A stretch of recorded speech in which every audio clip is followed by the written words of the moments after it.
दोस्तों हम बात करें भारत शासन अधिनियम 1935, उससे पहले हम ये बात जान लेते हैं कि 1930, 31 और 32 तीनों सालों में दोस्तों लंदन में राउंड टेबल कॉन्फ्रेंस होती है। राउंड टेबल कॉन्फ्रेंस, पहली कॉन्फ्रेंस दोस्तों 1930, 1931 और 1932। ये तीन राउंड टेबल कॉन्फ्रेंस होती है साथियों।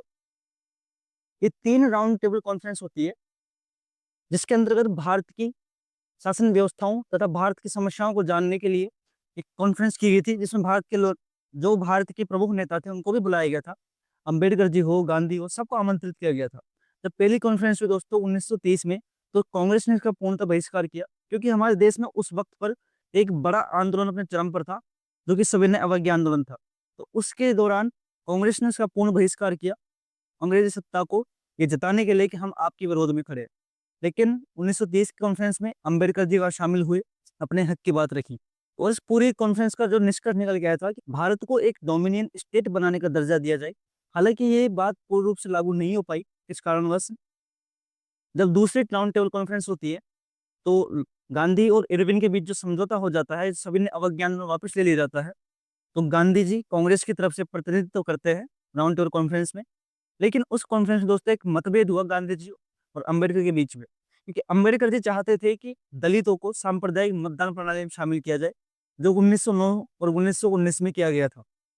अंबेडकर चाहते थे दलितों, जो हिंदू समाज से अलग है, हम अलग हैं हिंदू समाज से, हमारी प्रमुखता से आवाज उठाने के लिए, राजनीतिक चेतना जागृत करने के लिए हमको भी सांप्रदायिक मतदान प्रणाली में शामिल किया जाए, यानी कि सेपरेट इलेक्टोरल की मांग की अंबेडकर जी ने। गांधी जी इसके बिल्कुल विरोध में थे, क्योंकि गांधी जी का मानना था कि दलित हरिजन भी हिंदू धर्म का एक हिस्सा है, कि एक ही परिवार के दो हिस्से हैं। आप यूं सोच सकते हैं गांधी जी की वेदनाओं को, कि एक आपके परिवार में आपका ही एक पुत्र अलग भटकना चाहे, अलग जाना चाहे, तो आपके ऊपर क्या व्यतीत होगा उस समय। गांधी जी की वेदनाओं को हम समझ सकते हैं।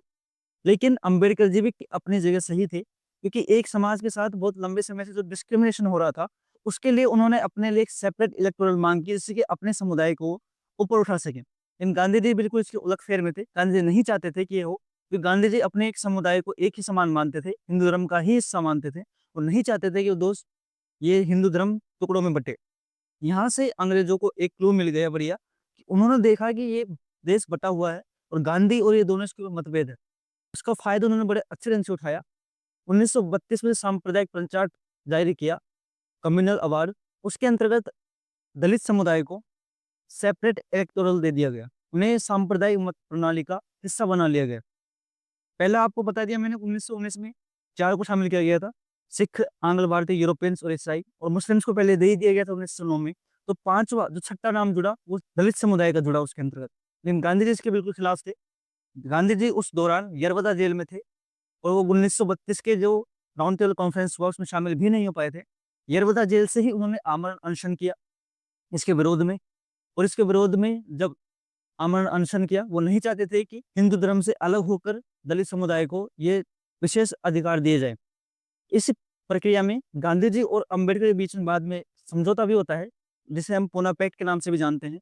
उसके अंतर्गत ये इस बात पर सामंजस्य स्थापित हो पाया कि दलितों को हिंदू धर्म के अंतर्गत ही, जो हिंदू सांप्रदायिक सीटें हैं, उनके अंतर्गत ही आरक्षण दे दिया जाए। अलग से उनको सेपरेट इलेक्टोरल न दिया जाकर, हिंदू जो सीटें आती हैं, जो भारतीयों की सीट थी, उसके अंतर्गत ही उनको सेपरेट आरक्षण दे दिया जाए। इस बात पर सामंजस्य स्थापित हुआ और उन्होंने आमरण अनशन को छोड़ा। हम देखते हैं जो 1935 में क्या-क्या विशेष प्रावधान किए गए, उसके ऊपर आज बात कर लेते हैं दोस्तों। पहला प्रावधान दोस्तों, जो प्रस्तावना आई थी 1919 में अधिनियम में, उसी प्रस्तावना को वापस ऐसे के ऐसे मान लिया गया, और अभी भी इसके अंतर्गत उत्तरदायी शासन की ही बात कही गई। अभी भी आप देखेंगे कि 1919 में जो बात कही गई थी उत्तरदायी शासन की, अभी भी स्वतंत्रता के बारे में कोई विचार विमर्श नहीं किया गया था। अंग्रेजों को यह आभास हो चुका था कि भारत अब राजनीतिक रूप से जागरूक हो चुका है, राजनीतिक चेतनाएं उनके अंदर अब घर करती जा रही है। तो अंग्रेजों ने 1935 अधिनियम के तहत कई प्रावधान किए, और इस अधिनियम की सफलता में इस बात से लगा सकते हैं कि जो आज हमारा संविधान है, उसमें 50 से 60% धाराएं, अनुच्छेद वगैरह, अनेकों प्रावधान ऐसे के ऐसे मान लिए गए। ये अधिनियम अपने आप में बहुत सही भी हो जाता है दोस्तों कई स्तर पर। उसके ऊपर हम बात करेंगे, क्या क्या प्रावधान किए गए उसके अंतर्गत। इसमें देखते हैं दोस्तों मुख्य प्रावधान क्या क्या किए गए। अगर हम मुख्य प्रावधानों के बारे में बात करें दोस्तों, इसके अंतर्गत वापस 1919 की जो प्रस्तावना थी उसको स्वीकार कर लिया गया, और अभी भी इसके अंतर्गत उत्तरदायी शासन की बात कही गई। उत्तरदायी शासन की बात को वापस पुनः स्वीकार कर लिया गया, स्वतंत्रता का इसमें कोई उल्लेख नहीं किया गया दोस्तों। और इसके माध्यम से अखिल भारतीय संघ बनाने की बात कही गई दोस्तों। अखिल भारतीय संघ, अखिल भारतीय संघ की बात की गई दोस्तों। इसमें सभी देशी रियासतों को मिलाकर एक अखिल भारतीय संघ बनाने की बात कही गई।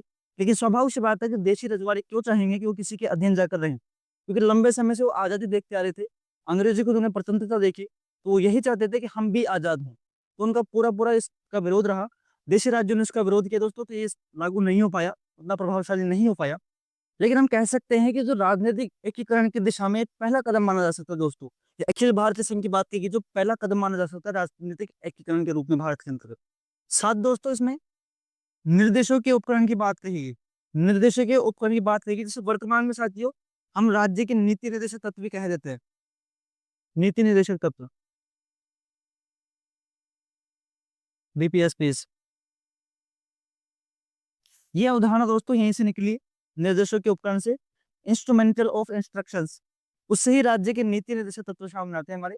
ये 1935 की देन है दोस्तों। इसके माध्यम से ही केंद्र स्तर पर संघीय लोक सेवा आयोग तथा राज्य स्तर पर राज्य लोक सेवा आयोग की स्थापना की गई। मैं आपको बात करूं फेडरल कमीशन की, नॉट यूनियन कमीशन। उस समय यूनियन कमीशन ने बना था, फेडरल कमीशन बना था, संघीय लोक सेवा आयोग। जो केंद्र सरकार है दोस्तों, केंद्र के लिए तो संघीय लोक सेवा आयोग की स्थापना की गई, तथा राज्य स्तर पर राज्य लोक सेवा आयोग की स्थापना की गई। ये यूनियन नहीं था, फेडरल से दोस्तों, ठीक है। संघीय लोक सेवा आयोग की स्थापना की गई, और राज्य स्तर पर दोस्तों राज्य लोक सेवा आयोग की स्थापना का प्रावधान किया गया 1935 अधिनियम के तहत ही, जो वर्तमान में भी चल रहा है। आज इसका नाम यूनियन पब्लिक कमीशन है, पहले संघीय लोक सेवा आयोग हुआ करता था। और दोस्तों केंद्र, इसी प्रावधान के तहत केंद्र और राज्यों के बीच में विषयों का बंटवारा भी किया गया, जिसमें 3 तरह की विषय सूची बनाई गई। संघ सूची, राज्य सूची और समवर्ती सूची, वर्तमान में भी चलती है। संघ सूची में दोस्तों 59 विषय जोड़े गए, राज्य सूची में दोस्तों 54 विषय जोड़े गए, और समवर्ती सूची में 36 विषय जोड़े गए। विषयों का बंटवारा किया गया, जिसमें हम देखते हैं 3 सूची जोड़ी गई दोस्तों। संघ सूची, संघ सूची में 59 नियम जोड़े गए। दूसरी है दोस्तों राज्य सूची, इसमें हम देखते हैं 54 विषय जोड़े गए। और तीसरी है समवर्ती सूची। ठीक है दोस्तों, संघ सूची में 59 विषय, राज्य सूची में 54 विषय, और समवर्ती सूची में 36 विषयों को जोड़ा गया। वर्तमान में हम देखते हैं इसमें इसी आधार पर हमारे संविधान चला रहा है। ये दोस्तों एज इट इज अपना लिए गए हमारे देश के संविधान के अंतर्गत। और दोस्तों इसके अतिरिक्त एक अवशिष्ट विषय भी जोड़ा गया। अवशिष्ट विषय, ऐसे विषय जो तीनों सूचियों से बाहर थे, उनके ऊपर कानून बनाने का अधिकार सिर्फ गवर्नर जनरल को हुआ करता था, और उन विषयों को जोड़ा गया था अवशिष्ट सूची में। इस पर दोस्तों कानून बनाने का अधिकार गवर्नर जनरल को हुआ करता था केवल। और ये ऐसे विषय थे जो तीनों सूचियों में शामिल नहीं होते थे। आगे हम देखें दोस्तों, इसके द्वारा प्रांतों में जो दोहरा शासन था, डायरकी थी, जो 1919 में लागू किया गया था, उसको समाप्त कर दिया गया। यानी कि प्रांतों में जो 2 सदन हुआ करते थे, लोकसभा जिसे विधानसभा कहते थे और राज्यसभा कहते थे, उसको प्रांतों से समाप्त किया और केवल केंद्र के लिए समाहित करके रख दिया। जिससे हम आज भी देखते हैं हमारे राजस्थान में कई राज्यों में केवल विधानसभा चलती है, विधान परिषद नहीं चलती। कुछ एक राज्यों में चलती है, इन सभी में नहीं चलती। तो ये व्यवस्था 1935 के अधिनियम में समाप्त कर दी गई थी, दोहरे शासन को समाप्त। हम देखते हैं प्रांतों में इसने दोहरे शासन दोस्तों समाप्त कर दिया गया। और जो गवर्नर जनरल थे उसके कार्य का विभाजन किया गया, कुछ उसके आरक्षित रखे गए और कुछ उसके स्थानांतरित कर गए। कार्य को दोस्तों विभाजन किया गया। 2 तरह के कार्य दिए गए दोस्तों को, कुछ तो उसके पास आरक्षित रखे गए और कुछ उसके पास दोस्तों हस्तांतरित किए गए। इस तरह गवर्नर जनरल के कार्यों का भी विभाजन कर दिया गया। और इस अधिनियम के तहत एक संघीय न्यायालय की स्थापना भी की गई। सर्वोच्च न्यायालय नहीं, संघीय न्यायालय, फेडरल कोर्ट की स्थापना की गई, न कि सर्वोच्च न्यायालय की दोस्तों। सुप्रीम कोर्ट नहीं था, फेडरल कोर्ट था, उसकी स्थापना की गई। और उसके जो पहले जज बनाए गए थे वो थे मोरिस ग्वेयर। मोरिस ग्वेयर, ये दोस्तों जो फेडरल कोर्ट बना था 1937 में बना था, इसी अधिनियम की तर्ज पे बना था दोस्तों ये। और इस कोर्ट के निर्णयों के विरुद्ध अगर हमें जाना है तो हम लंदन की प्रीवी काउंसिल में ही इसकी अपील दर्ज कर सकते हैं केवल। तो लंदन में प्रीवी काउंसिल है, उसके ऊपर अपील दर्ज की जा सकती थी। और एक कोर्ट 1937 में स्थापित हुआ, मॉरिस गेवेयर इसके जो पहले जज बनाए गए दोस्तों। हम बात करते हैं फेडरल कोर्ट, संघीय कोर्ट न्यायालय, संघीय न्यायालय की स्थापना की गई दोस्तों इसमें। तो दोस्तों इसके जो प्रथम जज थे मॉरिस गेवेयर, और दोस्तों इसकी स्थापना हुई थी 1937 में। इसके निर्णयों के विरुद्ध प्रीवी काउंसिल में जा सकता है, निर्णयों के विरुद्ध अगर हमें अपील करनी है दोस्तों, हमें करना पड़ेगा प्रीवी काउंसिल में, काउंसिल जो लंदन में है, प्रीवी काउंसिल जो लंदन में, उसके हम अपील कर सकते हैं इसके निर्णयों के विरुद्ध। ये सुप्रीम कोर्ट नहीं था, आपको ध्यान रखना है दोस्तों, ये था संघीय न्यायालय। इसके पहले जज बनाए गए थे मॉरिस ग्वेयर जी। और एक रोचक बात दोस्तों, इसी अधिनियम के तहत बर्मा को भारत से अलग कर दिया गया, वरना 1935 अधिनियम से पहले बर्मा के लिए और भारत के लिए एक ही कानून बना करता था, एक ही अधिनियम के तहत इनकी शासन व्यवस्था संचालित की जाती थी दोस्तों।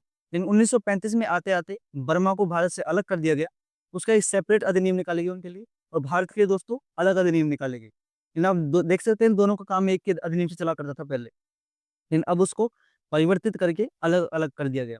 हम कह सकते हैं कि इससे बर्मा को अलग कर दिया गया, बर्मा को अलग कर दिया गया। और कई राज्यों में दोस्तों इसे उथल पुथल देखने को मिली, क्योंकि बिहार को उड़ीसा को अलग कर दिया गया, सिंध प्रांत से बॉम्बे को अलग कर दिया गया। जो बिहार उड़ीसा पहले एक हुआ करते थे, सिंध प्रांत तो बॉम्बे एक हुआ करते थे, उनको अलग अलग करके दोस्तों बिहार को अलग कर दिया, बिहार और उड़ीसा को अलग कर दिया।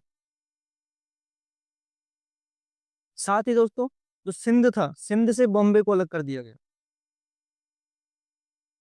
बॉम्बे प्रांत को दोस्तों अलग कर दिया, किससे? सिंध से। और बिहार को दोस्तों उड़ीसा से अलग कर दिया गया। दोनों उड़ीसा बिहार पहले एक ही हुआ करते थे, इनको अलग अलग कर दिया इस अधिनियम के तहत साथियों। और इस अधिनियम के तहत ही दोस्तों पहली बार प्रत्यक्ष रूप से मतदान करने का अधिकार मिला, और लगभग देश के 10% जनसंख्या ने मतदान भी किया था ब्रिटिश भारत की। देशी राज्यों की बात नहीं कर रहे हम, केवल ब्रिटिश भारत की बात कर रहे हैं, क्योंकि ये सभी अधिनियम ब्रिटिश भारत के ऊपर लागू होते थे, देशी राज्यों के ऊपर नहीं। और इसके साथ ही दोस्तों राज्यों में द्विसदनात्मक व्यवस्था को भी लागू किया गया। उस समय के जो 11 प्रांत थे उसमें से लगभग 6 प्रांतों में इस द्विसदनात्मक व्यवस्था को लागू भी किया गया। और ये कहा जाता है कि ये सबसे बड़ा उस वक्त का, अभी तक का सबसे बड़ा अधिनियम था भारत की शासन व्यवस्था को संचालित करने के लिए, जिसमें आप देखेंगे 321 अनुच्छेद हैं, 10 अनुसूचियां और 14 भाग थे। आप अंदाजा लगा सकते हैं इस आधार पे कि कितना बड़ा एक तरह से पूरा संविधान था ये, अधिनियम की पूरा संविधान ही था ये उस वक्त शासन व्यवस्था संचालित करने के लिए दोस्तों। ब्रिटिश संसद द्वारा बनाया गया सबसे बड़ा संविधान था। इसमें आप देखेंगे कि 321 अनुच्छेद हैं, 321 दोस्तों इसमें अनुच्छेदों का प्रावधान था, तथा 10 अनुसूचियां थी इसमें, 10 अनुसूचियां और 14 भाग थे इसमें। इतना बड़ा अधिनियम था, ब्रिटिश पार्लियामेंट की तरफ से पहली बार इतना बड़ा अधिनियम बनाया गया था भारत के ऊपर शासन व्यवस्था संचालित करने के लिए और राजनीतिक गतिविधियों को संचालित करने के लिए। एक पहला अनुच्छेद था दोस्तों सबसे बड़ा। इस अधिनियम के ऊपर दोस्तों जो हमारे स्थानीय नेता थे, पंडित जवाहरलाल नेहरू हो या जिन्ना हो, इन्होंने कई प्रतिक्रियाएं भी दी इसके ऊपर। नेहरू तो अपनी बुक जो डिस्कवरी ऑफ इंडिया, उसमें ये भी कहते हैं कि ये एक दास्ता का अधिकार पत्र है। साथ ही इन्होंने ये भी कहा इस अधिनियम के बारे में, ये एक इंजन रहित गाड़ी है जिसमें अनेकों ब्रेकर लगे हुए हैं। इंजन रहित से मतलब दोस्तों आजादी रहित अधिनियम है, क्योंकि इसमें हमें आजादी के बारे में कोई उल्लेख नहीं किया गया था। इसमें अभी भी उत्तरदायी शासन की ही बात कही गई थी, अभी भी हमें पूर्ण आजादी के बारे में, स्वतंत्रता के बारे में कोई बात नहीं कही। इसलिए नेहरू ने कहा कि ये इंजन रहित गाड़ी है, आजादी रहित गाड़ी है ये, जिसमें अनेकों ब्रेकर्स है, अनेकों बैरियर्स हैं। अनेक ब्रेकर मतलब दोस्तों जनप्रतिनिधियों की तुलना में गवर्नर को सबसे ज्यादा पावरफुल बताया गया इसमें। इसमें जनप्रतिनिधियों को इतनी शक्तियां नहीं दी गई जितनी गवर्नर को दी गई। इसके ऊपर नेहरू जी कहते हैं कि इंजन रहित गाड़ी है जिसमें अनेकों ब्रेकर हैं, इसमें कोई अधिकार नहीं है जनप्रतिनिधि को। अपनी बुक डिस्कवरी ऑफ इंडिया में कहते हैं वो। साथ में जिन्ना का भी सुपर प्रतिक्रिया आती है कि ये अधिनियम पूर्णतः सड़ा गला और अस्वीकार्य योग्य। जिन्ना खुद कहते हैं इसके ऊपर कि ये अधिनियम पूर्णतः सड़ा गला और अस्वीकार योग्य अधिनियम है। लेकिन दोस्तों के देश आजाद भी हो गया, इस बात को हम झुटला भी नहीं सकते। ठीक है, उस वक्त हमारा देश स्वतंत्र था तो हमने उसकी स्वाभाविक स्वागत नेहरू जी की या फिर जिन्ना जी की भी कि हम उसकी बुराई कर सके। लेकिन जब हमारा देश आजाद हुआ, हमने अपना संविधान बनाना शुरू किया, तो हमने खुद अपने संविधान के अंतर्गत हमारे जो नेता थे उन्होंने लगभग 60% जो एज इट इज उठा के रखा, यानी कॉपी पेस्ट किया गया एज इट इज 60%। तो हम इस बात से इस अधिनियम की महत्ता समझ सकते हैं। ठीक है, हम उस वक्त स्वतंत्र थे तो हम इसकी आलोचना ही करेंगे, लेकिन इन सबसे परे हटकर अगर हम देखें उस संविधान को, उस अधिनियम को, तो ये अधिनियम वाकई में कारगर था, जिसकी तर्ज पर हमारा आज का जो संविधान है वो भी बनाया गया है। 60% किसी को कॉपी करना अपने आप में बहुत बड़ी बात है दोस्तों। बड़ी बात इसलिए क्योंकि ये संविधान वाकई में कारगर था। ठीक है, ये कुछ मुख्य बातें थी भारत शासन अधिनियम 1935 के लिए। के बाद सीधे दोस्तों हमारा देश स्वतंत्र होता है, और स्वतंत्रता के बाद जो भारत शासन अधिनियम 1947 था उसके तर्ज पर हमारे संविधान सभा गठन किया गया। और संविधान सभा में क्या क्या मुख्य बातें थी उसके ऊपर हम अगली क्लास में चर्चा करेंगे दोस्तों। क्या उसकी अहम बातें थी। और ये सेशन बहुत दोस्तों आपके लिए बहुत इंपॉर्टेंट हो जाता है अगर आप एक कंपटीशन एग्जाम की तैयारी करते हैं। साथ ही अगर आप पॉलिटिकल साइंस विषय पढ़ने में रुचि रखते हैं और अपने देश के बारे में रोचक जानकारी जानने में रुचि रखते हैं, तो अगर आप जागरूक नागरिक हैं तो आपको देश की पॉलिटिकल व्यवस्थाओं, अगर आप राजनीति में सक्रिय हैं, जो आज के जो युवा नेता राजनीति में सक्रिय होते हैं, उनके लिए भी इस चीज़ को पढ़ना बेहद ज़रूरी हो जाता है, क्योंकि आपको एक आपके पास एक दोस्तों विज़न होना चाहिए। उसके लिए सबसे बेहद ज़रूरी है कि आपके पास नॉलेज होनी चाहिए अपने देश के बारे में। देश की राजनीतिक गतिविधियाँ किस तरह संचालित हुई थी, किस तरह से चलती-चलती वो पटरी के ऊपर आई और अभी सुचारू रूप से जारी है। तो उसके पीछे क्या कारण रहे थे, उसके ऊपर जान पाना हमारे लिए बेहद ज़रूरी हो जाता है। इसलिए आप एक पॉलिटिकल साइंस के विद्यार्थी हो या फिर आप किसी भी क्षेत्र में हो, लेकिन अगर आप देश के प्रति जागरूक है, एक सजग नागरिक है, तो आपके लिए ये चीज़ें जानना बेहद ज़रूरी हो जाती है दोस्तों। ठीक है साथियों, हम मिलेंगे अपने अगले क्लास में। जय हिंद, जय भारत।